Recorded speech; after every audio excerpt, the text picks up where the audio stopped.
Order of operations and fractions. The simplest way to work with fractions is to imagine that the numerator and the denominator are each in their own set of parentheses.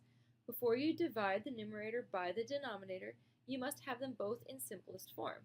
And then you must be very careful about what you can do with them. For instance, a common error is shown below. X divided by 1 plus x. You cannot divide the top and the bottom by x to get 1 over 1 plus 1. Rather, you have to think of the denominator, 1 plus x, as being in parentheses. Until I can simplify that further, which you can't in this situation, this is the simplest form. How would you evaluate this expression? We have 45 divided by 3 times 7 minus 2. Well, the first thing you want to do is anything inside parentheses. So that becomes 5.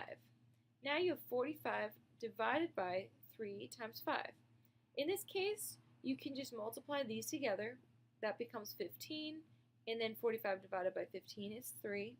You could have also divided 45 by 3 first and then by 5. Either way, you're going to end up with 3 as your answer. How would you evaluate this expression? We'll solve it on the next slide. First, recognize that terms in the denominator act like they're in parentheses. Then, do all of the operations in parentheses first. Keep all results in parentheses until the next operation. Then, we do all the exponents and roots. So, as you can see here, this 7 minus 8 becomes negative 1. Right there, that becomes that.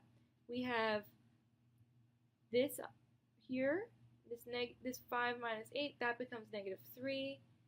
And then we have the exponent here, 3 squared becomes 9. All right, we'll move on to the next slide. Then we do all the multiplication and division. So we have this 4 times 3, and that becomes 12. We have 9 divided by 5, and that gives us 1.8. We do 6 divided by 2, and that gives us 3. So we just did all of these multiplication and division parts at the same exact time, and that was okay because they're separated by subtraction and addition signs, so they don't affect each other directly yet. And now here, we just have some addition and subtraction to do. Those all add up to 10.2, and we still have this negative 1 in the denominator.